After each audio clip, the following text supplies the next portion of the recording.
Welcome to Cottbus. Before you start your tour, please accept some piece of good advice to make the guide easier to use.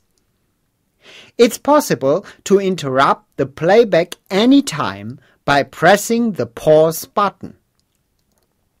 If you hear that sound,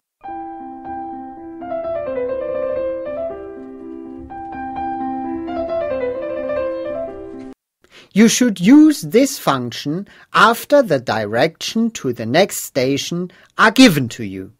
Please take forward the playback after arriving at the next station. In case you want to resume a passage, you must press and hold the skip button to rewind till the part you want to hear again is arising.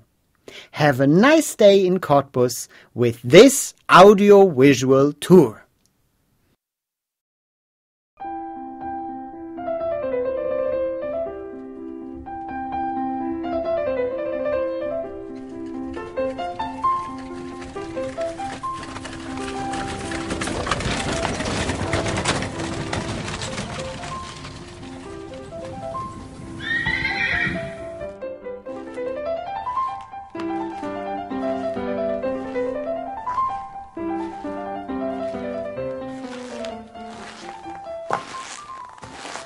I wish you a good day, ladies and gentlemen. Sorry for my strange kind of closing, but it's still time to work for me. But today you are allowed to come with me, but without the horses, 'cause they are really exhausted and very sensible. I fear that you will cause a breakdown on their side. And I have no insurance for that case. By the way, we can manage the ways by feet. Oh, don't be that lazy, guys. I am the well-known Cottbus Postal Coach, and today I will show you my hometown, and I am the main person in the Tongo Twister. The Cottbus Postal Coach cleans up his Cottbus Postal Coach box. Try it again. The Cottbus Postal Coach cleans up his Cottbus Postal Coach box. Did you mess around the first time? Oh no, well, don't panic. We'll try it again. During our walk through the historical part of Cottbus, I will introduce myself properly. Throughout the shadows of the castle's grounds, which had their origin within the 9th century, the town of Cottbus was developed and formed by Wend settlers, but about 300 years later, it has increased to a prosperous marketplace. But that's no surprise for me. One of the most important footbridges over the Spree River was under the control of Cottbus. And still in the first half of the 12th century, this place was titled and marked in history as, let me spell that, Ecclesia et Mercatus.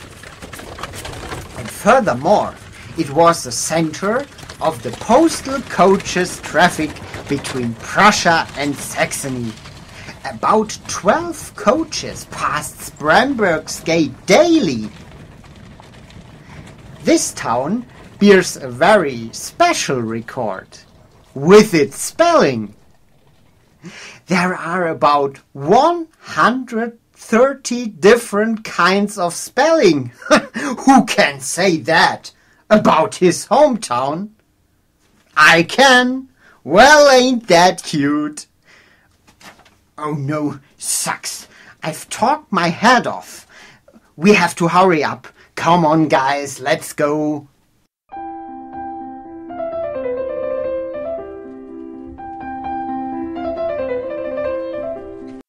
On direct way, we cross the tram lines passing the Cottbus Service Office building.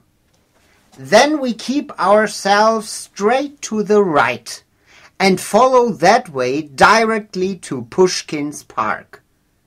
By the way, I'm telling you something interesting about the fortification defenses history.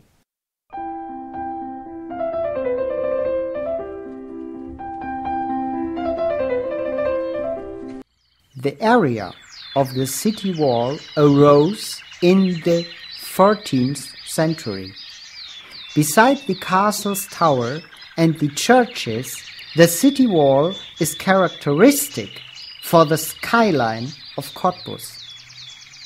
But it was unfortunately not able to keep up with modern firearms arising after the 30 Years' War. But it was not possible for the district's authorities to pull the city wall down completely, because it was the only possibility to take control on the payment of the taxes and the whole traffic inside and outside Cottbus. But that was a kind of, let me say, steady burden for the Cottbus people. And for that reason, smuggling had become some kind of, national sport. The people tried to practice several tricks to put the wool on the eyes of the guards. Thus, the people put a piece of meat under the coat.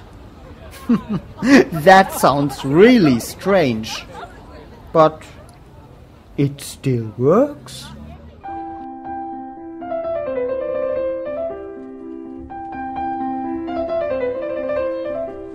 And now we gonna reach a crossing, and we cross it to the right side, to the former convent's gate. At present, it is only a really small path, but though a fixed part of my tour. Convent's place is straight behind, and here we go and stop there.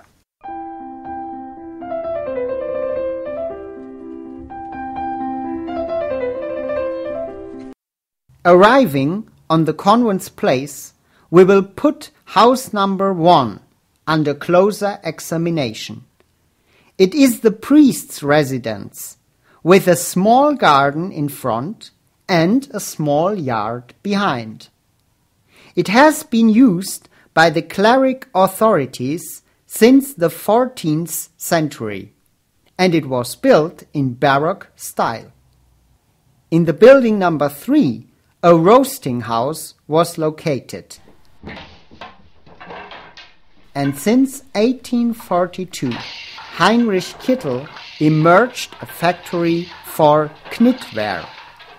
He produced colored knitwear, which has become one of the major products of his factory. Since 1852, it has been used as a stock, and later on for drying fur and leather. It has been in the ownership of the district's authorities of Cottbus since 1914. Today, a youth hostel has its location inside its walls. The building number 4 was the prison for the ordinary criminals in Cottbus.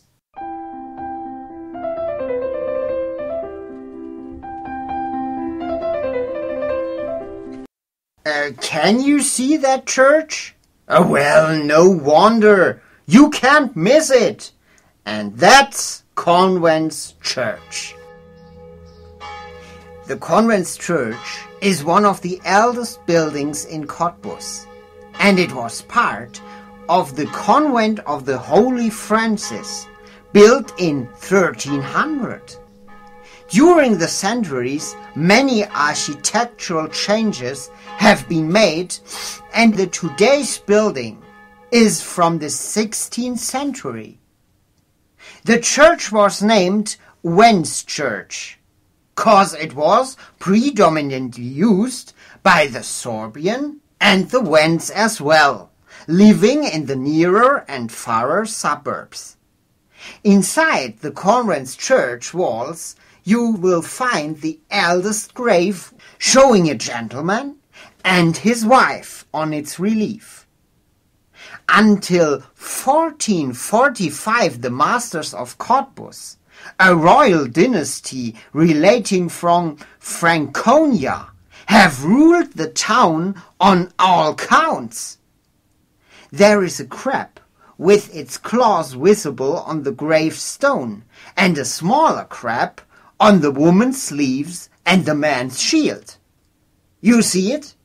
Yeah, and that was the masters of Cottbus' coat of arms. And it was the custom of that time of putting the signs visible on their coat of arms on top of that one of Cottbus. Well, ain't that cute? The convent's church is not always open to the public, but don't mind. You have always the possibility to ask for a little helping hand at the clerical authorities' office. Don't panic, they have to do it. And perhaps they have time and personal units to guide you through the church at once. And if not, well, make an agreement. Nevertheless, I have a little job to do. The letters. You know me.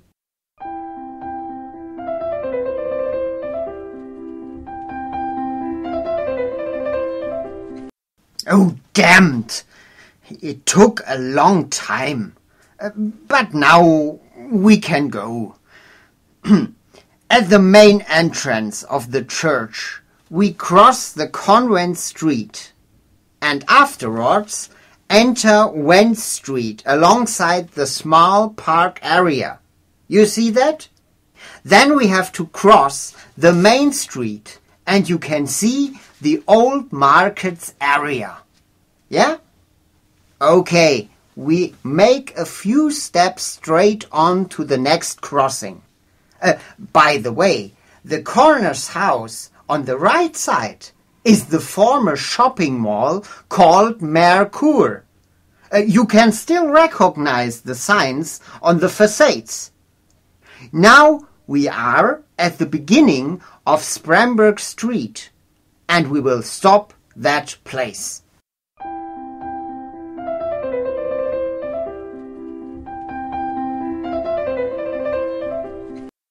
Only from that point you can see the foundations of the city throughout the several towers, gates, and buildings. Please try turning around in all directions, and you can see the remaining pieces of the city wall. There are about 600 meters starting from the west over east and south to north, and the foundations of the fortification defense. For example, you can see the convent's church, in German Klosterkirche, and behind some piece of the city wall, or you can discover the castle's towers walls behind. There is Spremberg's tower in the south and the Lindenpforte on the west.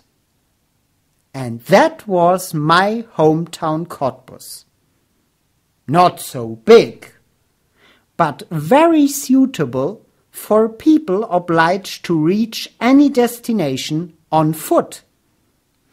And maybe sometimes some people had to carry home piece of pigs on 4 legs or on 2 legs, I agree.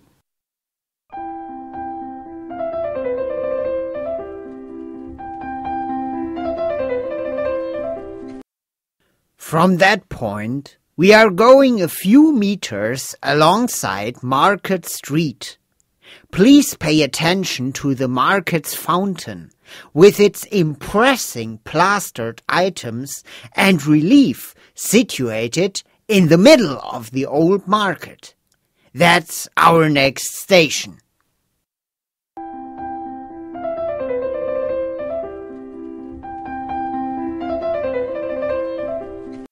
The market's fountain, beside the Löwenapotheke, remarks a very pleasant accent to the Altmarkt's area.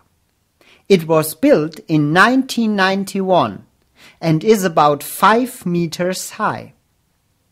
With its relief, it shows us very interesting details about the town of Cottbus and its history. Most of the houses standing on that area are in the ownership of several wealthy salesmen doing their business in front of those houses. They offered many things like clothes, pants and bed linen and buttons in their little stands. And even they sold the very well-known Cottbus beer inside the various pubs on the market's place. In the 19th century, the marketplace was renamed to Altmarkt, and many sales and craftsmen settled down and did their business that place. Above all, the houses on that area are worth putting under closer examination. For example, there is the very specific kind of gable of the Löwenapotheke. This building is about 430 years old, and today the Pharmacy's Museum is located that place. There is a galenic laboratory, herbal rooms, and a poison room inside the former Löwenapotheke. Furthermore, you can learn several things about using all kinds of herbal essences and, on top of the pharmacy's gable, a sculpture of Hygeia, the patron saint in all cases concerning health and of all pharmacists, is looking at you. Unfortunately, in the 20th century, it fell from the gable's top. But with a little help from the beloved Cottbus citizens, it was replaced successfully. Well done! Please take a little look around. For example, at the relief on the fountain's wall. Or take a little rest for visiting Pharmacy's Museum.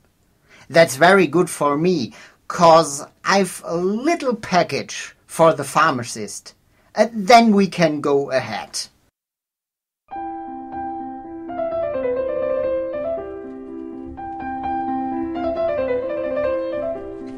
Oh, that was really faster than estimated. Huh?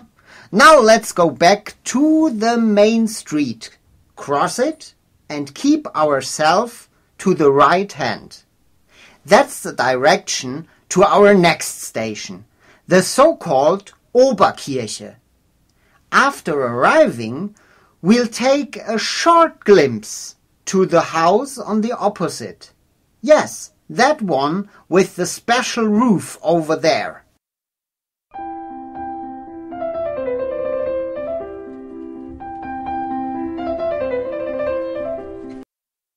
There is the place of a post office with room for horses.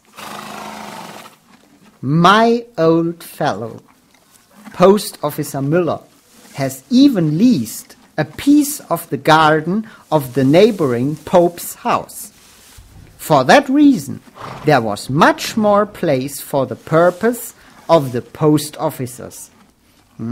Perhaps it was the place for nursing and feeding the horses. The post office's building is still standing, and the facade was redecorated in the 20th century.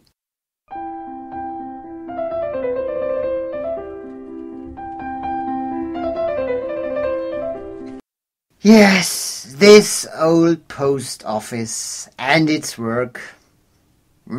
Sometimes I took a little talk and drink with my old fellow post officer Müller, but that's private. And now we turn ourselves to the church. Unfortunately, it's a very loud corner. I hope you can hear me.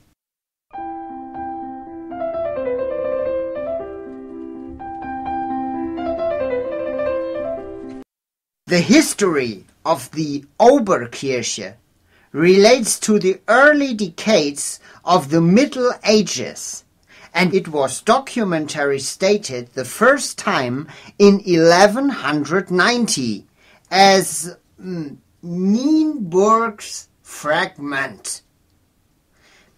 The church was originally made of wood, but it had a very, very small ground plan.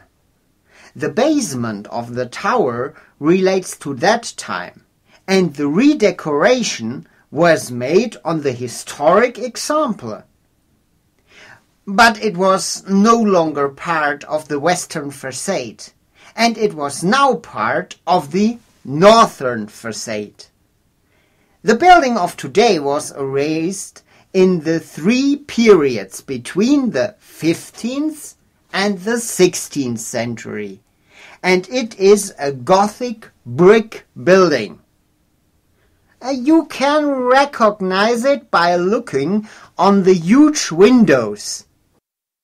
The eldest part of the building is the rectangular tower on the west side, but it has got its present appearance in the 15th century. There was a dome set on a two-floor top, but that part was destroyed by war.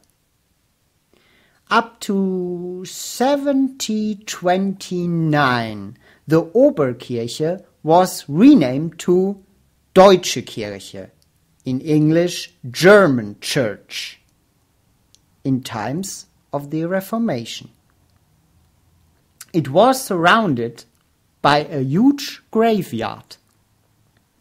The Oberkirche is open to the public in a daily routine, and during that time, except when the events organized in its rooms take place, we are allowed to climb to the tower's top. Now we want to go inside. Follow me, please. But shh, keep quiet.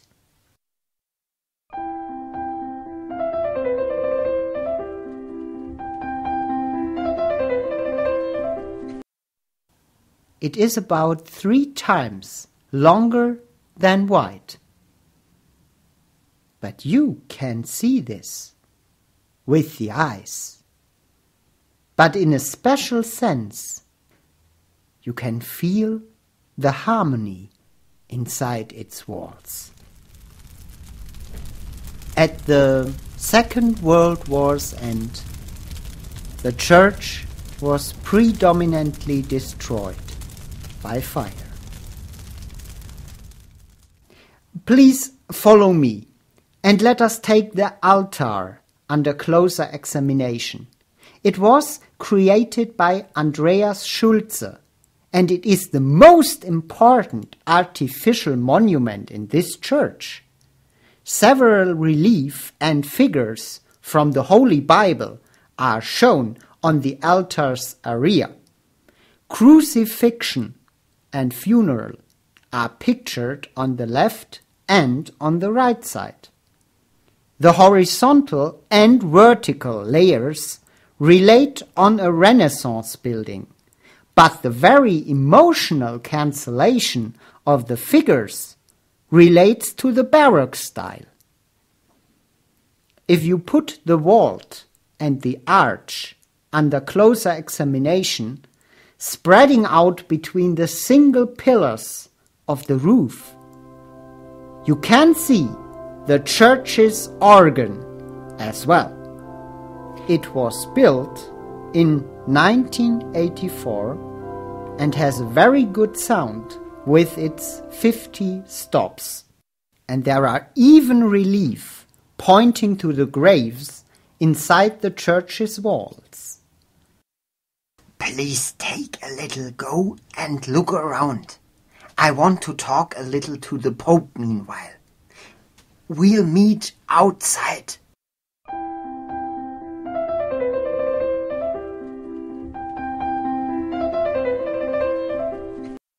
There you are.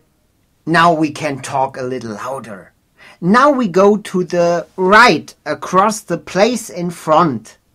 At the cross, we'll take the way straight along the Friedrich Ludwig Jahn Street and the second side street, called in German Münzstraße.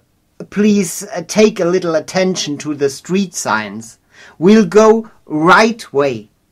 And that way we're gonna follow alongside the area of the old town wall towards the tower called Münzturm.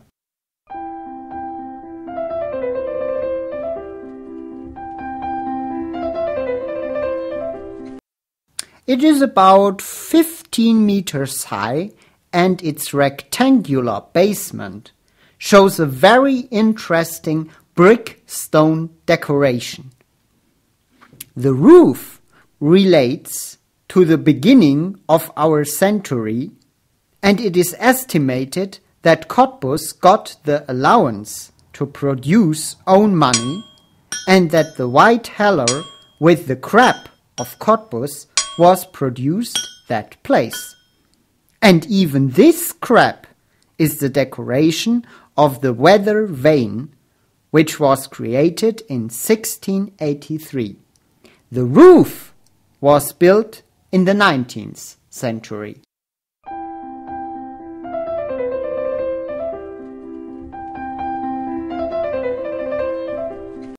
Now let's take a walk to the end of that street. It is called Münzstraße.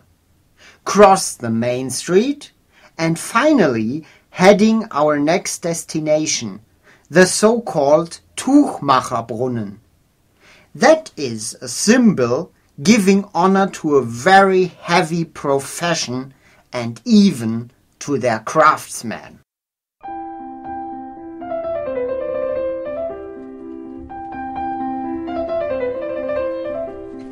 Beside the trade with other materials, there was a very successive trade with any kinds of clothing goods. And this fountain is some kind of symbol standing for the high times of this kind of trade. This fountain was constructed and built by the sculptor Richard Knöll from Hamburg between 1937 and 1938. On its edge there are the following words: a successive trade should have been praised for having clothes proudly raised. And furthermore, there is a bronze relief showing the 4 steps of the process of production: nursing and feeding the sheep, spinning the wool on the wheel, and finally the trade with the goods. The name Carl Friedrich Claudius is standing for a special kind of clothing, the oilcloth. It has been in production since 1800, and furthermore, he has made his product well known and popular by creating some kind of oilcloth balloon. For about 130 years, a very successive carpet factory had its place of production unit right there. Its products reached a popular status all around the world.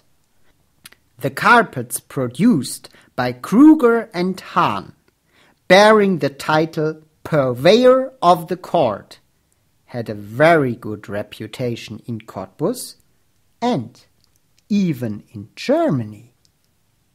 They had been used for the decoration of theaters, ships, music halls, churches, cathedrals, castles, and even of Berlin's Reichstag. In Cottbus, the theater, the Klosterkirche, and the town hall were decorated with carpets made by Kruger and Hahn. And furthermore, you can find the so-called Cottbus carpet, which was the decorating element of the town hall in past. From 1961 to 1970, even male and female convicts from the Cottbus district prison have been taken into the process of production. Within the next centuries, the production of clothing and its trade has become that popular that representatives from the Cottbus clothing factories had their steady place of representation on all markets and congresses worldwide. The second half of the 20th century was the edge to the industrial production of clothing, and there had been about 100 clothing factories on the whole Cottbus area. After 1990, the textile industry completely disappeared. But in the rooms of the Cottbus Museum, you can find a huge collection of things relating to this decade.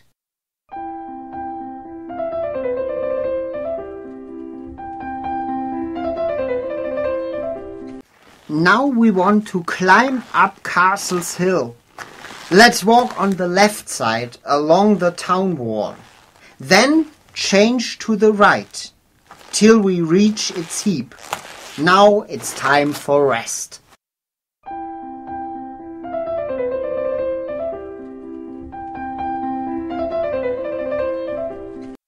In the 10th century, the Wends raised up a Slavonic fortification defense, which was the biggest one of Lusatia. It was suitable for the settlers as a possibility to rest in case of any ambushes and riots, and as a resting place for the authorities as well. Later on, it became the base of all local royal authorities. It was documentary stated in 1156 for the first time. Till 1455, the masters of Cottbus, the royal family from Franconia, ruled the town of Cottbus, and the Prince of Brandenburg took over. Till 1748, royal representatives were situated inside the castle's walls, taking over all responsibility of town's rulership.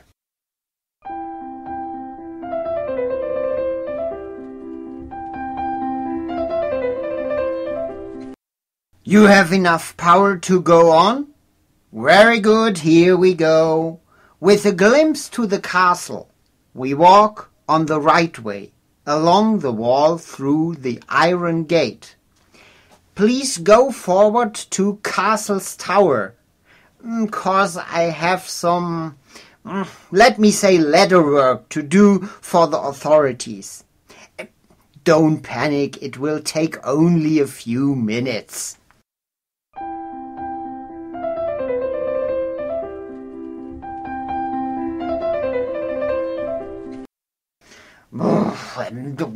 Damned! the boss is on tour and I had to give the letter to a small, boring secretary. And that makes me jumping up and down. I'm really... Beside the tower, you can see the foundations of the historic buildings. Today the tower is renamed to Courts Tower, relating to its position nearby the district courts buildings. The appearance of the tower is a synonym for the times changing. For example, in 1857 the castle was completely destroyed by fire. Only parts of the tower remained. But the Prussian prince refused to pull the tower down and gave monetary maintenance and furthermore awarded it with the title of Monument of Historic Importance. In 1870, they decided to raise up the district courts buildings on the area beside the tower. And even 7 years later, the new Renaissance building of the district court emerged. And the tower was redecorated on the historic example with the old gable and the roof, which was a little old-fashioned that time, but in my opinion, really beautiful. The tower is about 46 meters high, and the whole area of the castle and its tower is protected by law.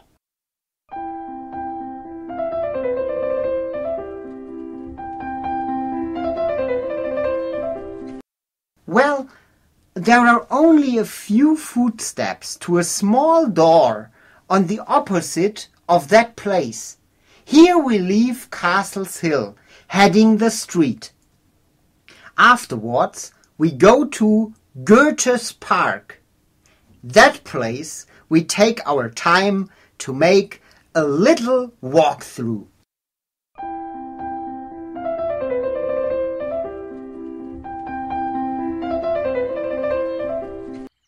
This park is a popular place to rest and pause, in my opinion. Johann Wolfgang von Goethe was an 82-year-old, very foresighted and special fellow. He studied the laws and had even practical experience as a private lawyer. He was interested in painting, architecture, but most of people, like me, know him as the poet's prince. I'm not really interested in something like poetry. Those really weird guys with their busting heads in the clouds. But Goethe traveled a lot and loved it as well. Vice versa to his popular fellow, the Prince of Pückler-Muskau. He lived over there in Branitz, not really far away from the city center of Cottbus. Oh, sucks! I have letter for the prince. And all from ladies. Sorry. Certainly the prince can rely on the post officer's discretion. It seems to me that this prince has come up to Goethe, even in the area of love. In my opinion, his relation to Christiane Vulpius, he married her after years and years of partnership without any Christian marriage, was rather unusual and improper. I'm very sorry, guys. I'm not used to sticking my nose into the matter of other guys. Even though, as a trustworthy postal coach. By the way, we're gonna ask the popular Faustal question. Now, my beloved guest and fellow, What in the world do you think, feel and fear about poetry? Well, Goethe has worked on that play up to his physical and poetical final day. But I rather enjoy the lyrics of Goethe, as well as the lyrical work with my horses and my postal coach.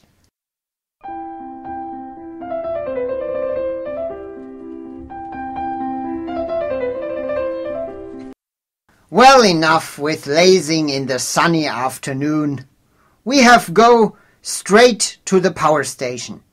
You will see it when looking on the right side. You see it? Then your nose will show you the way.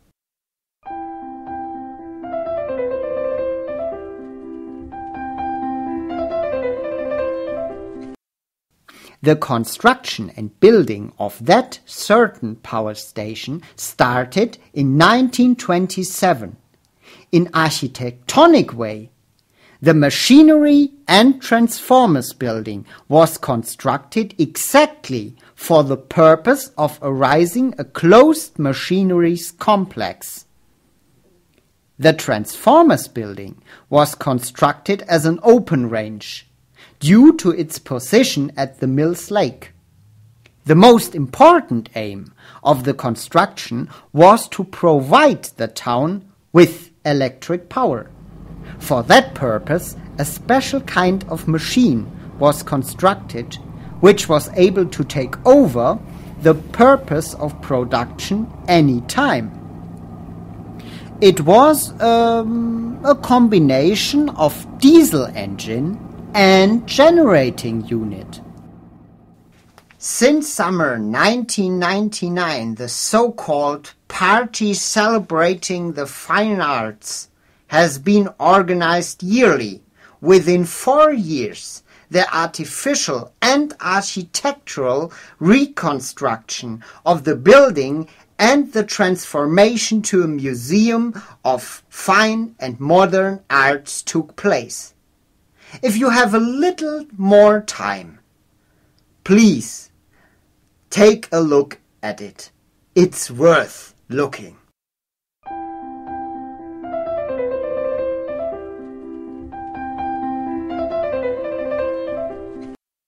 Please walk forward to the tenners' houses, passing the power station's main entrance.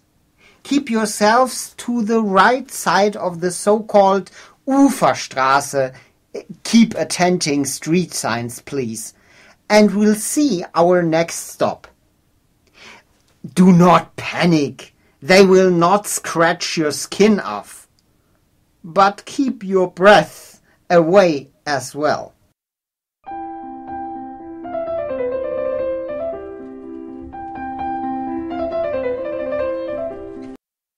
The tanners' houses were built outside the city walls, far away from the citizens' houses, because the real bad flavor of the tan was bothering Cottbus citizens.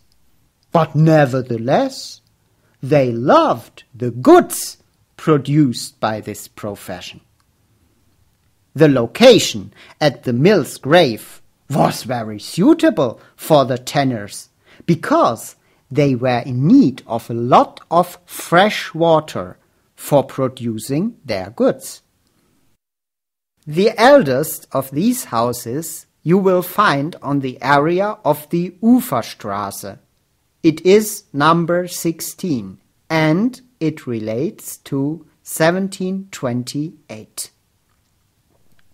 The tanners' houses are different to the other houses of Cottbus in matters like construction and their direct position near flowing water. Some of those houses were first constructed in the half-timbered style and later on in massive brick stone style. The open gallery with the wooden pillars is a very impressive thing of the house number 16. Probably the leather was hanged up for drying, and afterwards they were stored on the attic, that it was protected from the rays of the sun and from rain. The construction of the attic was a very special one, and for that reason there has always been fresh air for drying the fur and the leather as well. In 1880, the industrial production of leather has emerged, and that was the reason for changing the purpose of the tanners' houses. Now they are used as some kind of apartments.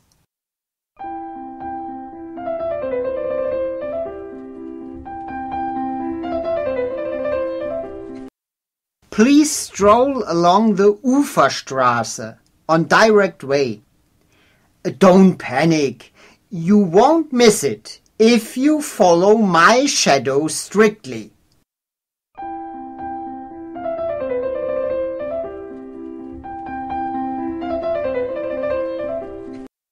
The power station is a real technical monument, and it was some kind of, well, let me say, milestone in the rush of the industrialization. When the mills decade was over, the district's authorities decided to raise a power station on the area of the destroyed Stadtmühle, in English town's mill. For that purpose, George Marchand, the former owner of this mill, has sold it and its water power to the town of Cottbus. As a result, he was allowed to use the electric power, which was very necessary for emerging his mills, for free. And the district's authorities obliged him to redecorate his mills on the power station's example. It was built in a very, very special way, and it has closer relations to the castles and bulwarks of the Middle Ages. Some kind of half-timbered building with a warmed roof and a little tower are completing this picture. 1903, the power station began its work and produced electric power for the first tram in town.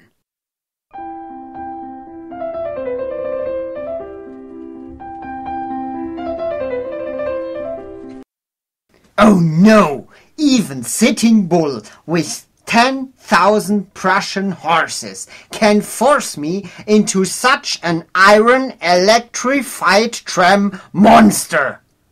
That place we can reach by feet. Oh no, don't be that lazy daisies again. First, we have to cross the bridge and the main street, called in German Am Spreeufer. Please pay attention to that. Afterwards, we are strolling towards Kurt's Place. From Kurt's Place, we turn to the left into Mill Street. We're gonna follow that street across 2 traffic junctions. A few hundred meters later, we can see the Wendt Museum on the right hand, with the sculpture of the water sprit in front.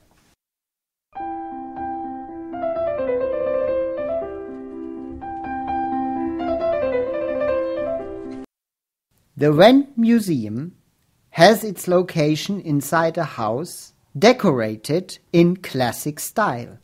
The date of building relates to the year 1800. There are several visible signs, such as the gable, the garlands, and the wall's decoration. From that date, the museum was established. It has collected one of the largest collections of Sorbian costumes and even on the areas such as literature, music, traditional arts, fine arts, and the Sorbian culture and traditions, it has formed a large collection inside 15 rooms. For that reason, the museum gives education about the early history of the Slavonic in Germany. The Sorbian had taken influence on the all-days life of Cottbus for centuries, especially when the weekly market took place and they sold their goods there. The origin of that language relates us to the Western Slavonic, but even elements of the Czech, the Slovakian, the Polish, and some other Slavonic languages are combined within. In past, there has been a lot of gossiping about the Sorbian and the Wend. But today, the culture of the Sorbs, with its impressive costumes, songs, tales, myths, and traditions, is recognized as something very, very important. For example, the different spelling on the street signs, the Sorbian and the German as well, is a symbol for that importance.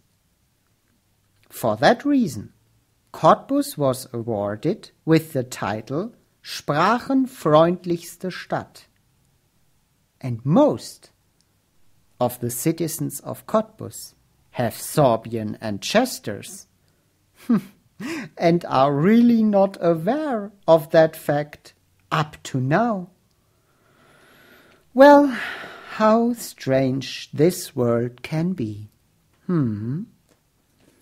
Unfortunately, the amount of people wearing the traditional Sorbian dress has decreased, but you will have a picture of that dress on your guide's screen, and you will see the beauty of these dresses. Predominantly, they have fixed their dress and their bonnets with special needles. And you had to be careful by taking those things on. There was the danger of getting injured. For men, these dresses had been a very, very, very special challenge. And I have personally made some very special experiences combined with a very awful surprise. Please take a look at the museum and its impressing content. 'Cause I give a hand. I have to do my work by taking some letters from the director's office.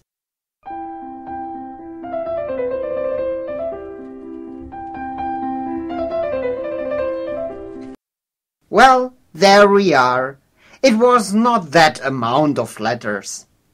We are now strolling to the next crossing, called in German Spremberg's Street. Please give me a helping hand by waiting for me a little shortcut.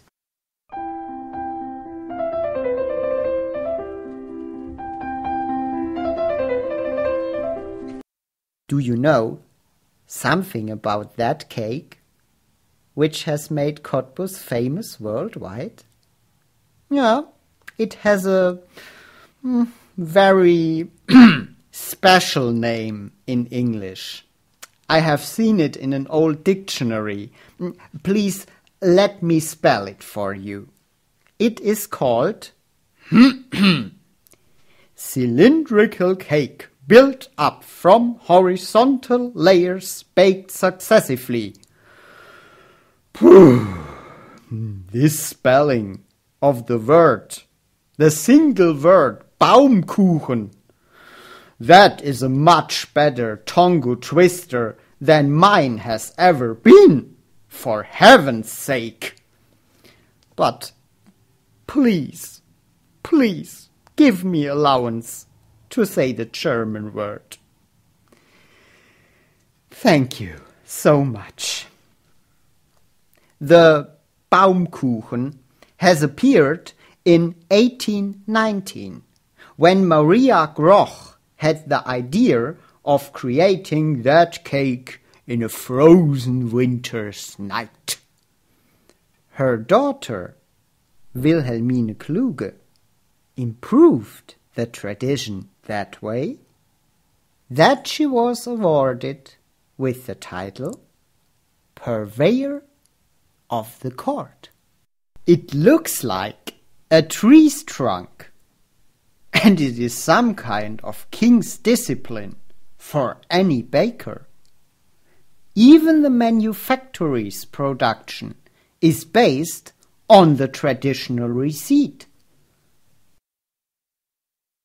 The manufactory of the Baumkuchen has emerged out of traditional Lauterbach's Café, established in 1900, and has its rooms inside the basement of Lauterbach's Café.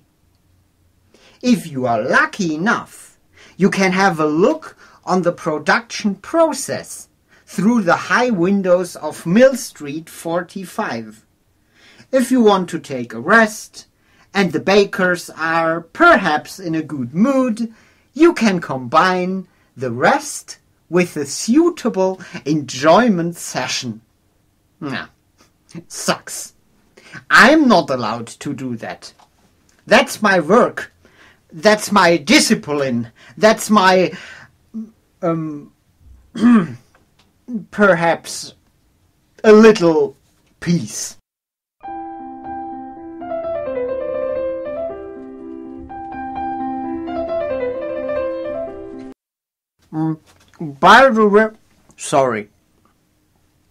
By the way, if you want to have a look on the former impression of Spremberg Street, you have the opportunity by taking a short glimpse to the picture on the wall at the end of the street. Take a little rest and a look, please.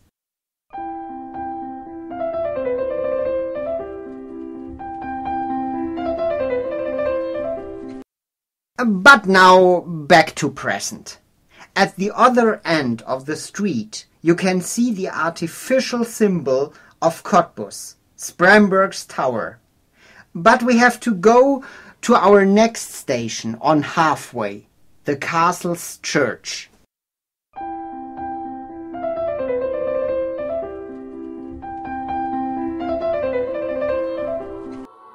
It was built in the 14th century.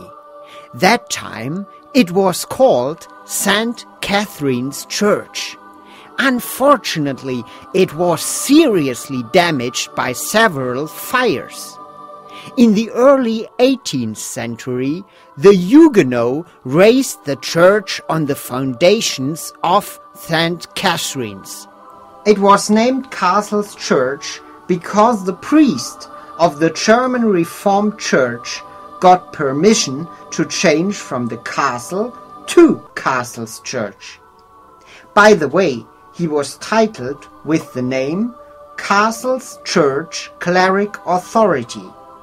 That was the reason for nicknaming this church as Castle's Church without any castle. It was redecorated in 2003 on the example of former 1919. And even today, the Castle's Church is a place to meet and pray.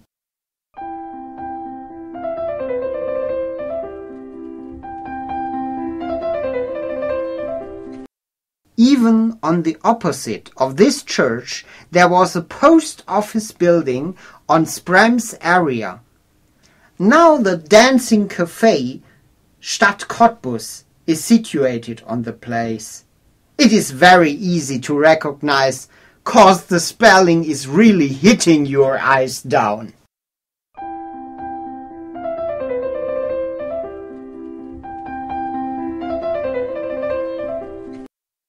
that place the frontier's post office between Saxony and Prussia was situated. Gustav Matschens sold that building and enlarged it by erasing an oriel. He rented to the authorities for the amount of 900 thaler. The headmaster had about 5 rooms for the office and some private room as well. And in 1876, about 12 postal coaches and about 40 horses worked for the Cottbus Post Office. On the right hand, beside the post office, a very, very small street leads us to the Mauerstraße, and even though the stables were situated behind the post office's buildings, this street was so small that only one horse was able to walk through. Please imagine that. Only for one moment. Oh, well, ain't that cute? But when the rooms got too small, they removed the office's rooms into the house on the other hand in 1852. Later on, the restaurant of the Zesch family moved into even that rooms, and the restaurant was named Zur Post for even that reason. 1 year later, the post office's rooms were removed again into the rooms of the bakery Krische, right away from the Schlosskirche, Castle's Church, you know it. Even for that reason, the heat of the oven was suitable for the passengers of the postal coaches. I think that they felt rather comfortable, that place. A warm and cozy place with the smell of fresh bread and sweets. By the way, I'm rather hungry.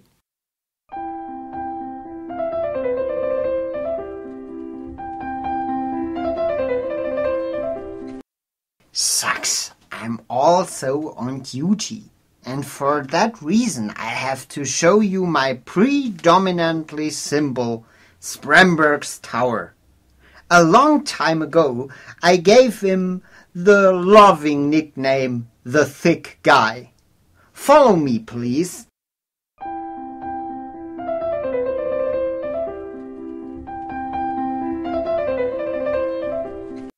The foundation relates to the 13th and the 14th century. I'm unable to estimate the exact date of building because there had been no detailed information available. The brick building, built in the 16th century, has a very impressive top. But caused by dilapidation, the upper parts of the tower had been put off, and the quadratic foundation of the latest building received a classical top. Due to a very good redecoration within the 21st century, it is now possible to climb up the stairs on top of the tower and enjoy the excellent panorama on the town's skyline. Wonderful. Really wonderful.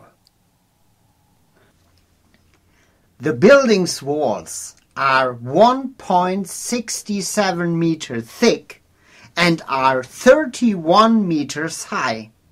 This tower and the bulwark standing in front have formed the so-called Spremberger Tor.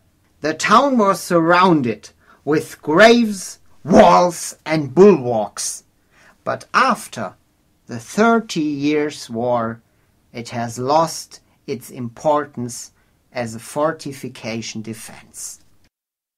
By the way, the tower contains 131 stairs, and you can climb them up.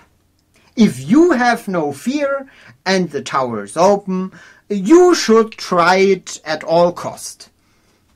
I'm waiting for you at the bottom.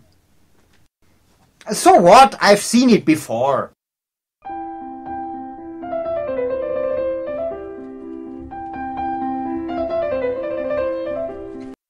Don't ask me. And don't bother me. Let's go to the Lindenpforte. Passing the breakthrough beside the tower towards a street called Am Turm. Please take a notice to the signs. Follow that street to the very special fountain called Wassertor. There I give you further notice.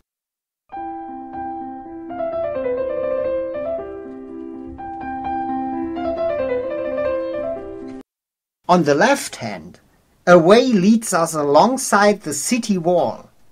We follow this way about 200 meters long towards a gate.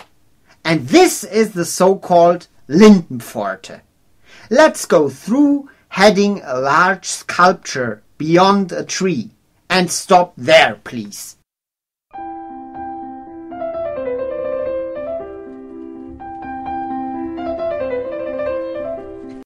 The Lindenpforte was put into the city wall in 1879, and for that reason the walk-through on the old markets area was secured. Furthermore, the postmen had a very big advantage, because they saved time. The lime, in German it is called Linde, we are standing in front of, is the reason for the gate's name. By the way, this sculpture shows the all-days life of one of my fellows, a postal coach. There was some kind of regional and artificial competition organized, and 21 artists joined it. But only 6 of them were obliged to create a model. Finally, that one of Christian Uhlig was victorious. And now, ladies and gents, please enjoy the very impressive result. But at the same time, it gives you an impression of the pain the Prussian post offices had to suffer. The axe is broken, the wheel has gone off, and the horses are completely running wild. Oh my goodness! The job was a real offense and a real pain. From robbery to real awful accidents, all these things were possible. Oh no, God heavens! Oh well, Mr. Uhlig has made a very good job. I fervently agree. Up to the 19th century, there has been a very living fluctuation of the coaches carrying letters, parcels, goods, and people in a very, very competitive and brave way. And furthermore, you had to fulfill all your duties in a proper way. That was real hard work. For sure it was. And we have been obliged to do all the things with discretion, even to death. We had to read and to write properly, which was a very rare kind of education that time. And we had to take care for our horses. In the stable's walls, any open light was forbidden by law. And it was even forbidden to blow it out. No, we had to squeeze it out with our fingers. Ow! That burned like hell. Hey, please try it. Try it only once a time. And the money was so horrible that the cashiers of the Post Coaches organization had to give financial support in case of any illness and accident. Sorry, don't get me wrong. I'm not complaining at all. For sure, there are many things to be very proud of. For example, our postal horn. It was one of the smallest ones of the so-called horn and trumpet family. And I had a very, very beautiful uniform. I really care. There was a blue carpet and black trousers. And in wintertime, we had a special coat we have to put over the shoulders. The postal coaches of Saxony had a yellow instead of a black coat. That way it was much easier to make a difference. But, in my opinion, the blue one was better. I think a real man should not look like a canary.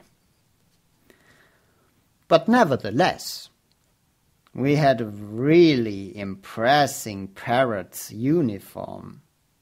It contains boots, white trousers, and a very beautiful blue carpet. After 10 years, I got a golden stripe on the left arm, and I had 12 buttons on my uniform, 6 on each side. That was the representation of my time to work. 6 days a week, from Monday to Saturday, and from daylight through night time. And only on Sunday we had a little time, a very little time for recreation. And even that day I was obliged to go to the Holy Supper in the eve. What a... Sorry. Before continuing our way, let's make a little stop. I have to do a little work at the town hall. That is the tall clinker building in front. Wait here and take a short glimpse on it. I will be back in a few minutes.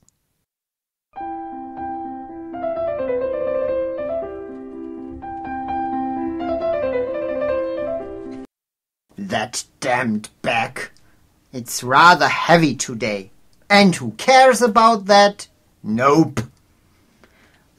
But for good's sake, we are heading the main post coach's office. So I can take off that donkey hanging over my shoulder. Come on, let's go back to the Lindenpforte.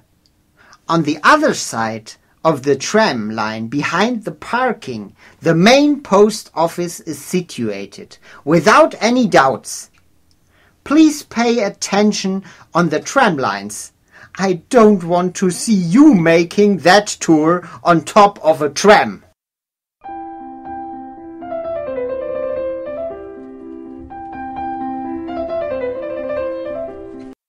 At the beginning of the 18th century, there was still a post office in Cottbus. After several movements, the post officials bought a house, that place, in 1876. They have spent a really huge amount of money, about 169,500 marks. Today, that would be in equality to 1.5 million euro. In my opinion, my colleagues have appreciated the new location. Even post offices have the right of having a room to work and to rest as well. Our managing director, Mr. Saalwächter, had a huge block with his 6 secretaries and 11 vice secretaries to cope with the huge amount of incoming work in the daily routine. It was only a matter of time till this house was too small for that work, and I can imagine the happy faces of my colleagues when moving to the new rooms 15 years later. By the way, I was at the same place as the old one, which was pulled down before. Well, what can I say? The old post office building suffered seriously from the war in the 40s. It burned down to the ground, and a new building was necessary again. Even that building was enlarged and modernized as well several times. But it looks like the old one, still today. Apropos, if you knock on wood at the corner, you will find a piece of the former royal office. But I've said nothing. Oh, sucks. It's time. I'm still talking my head off, and I have to take my letters to the office. I'll be back in 1 minute.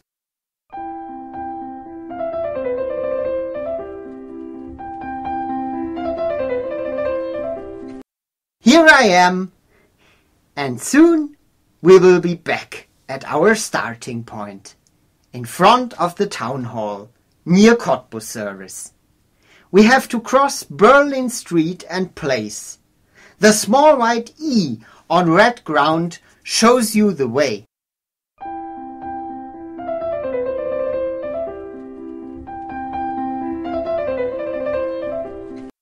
Well, that's the end of my work.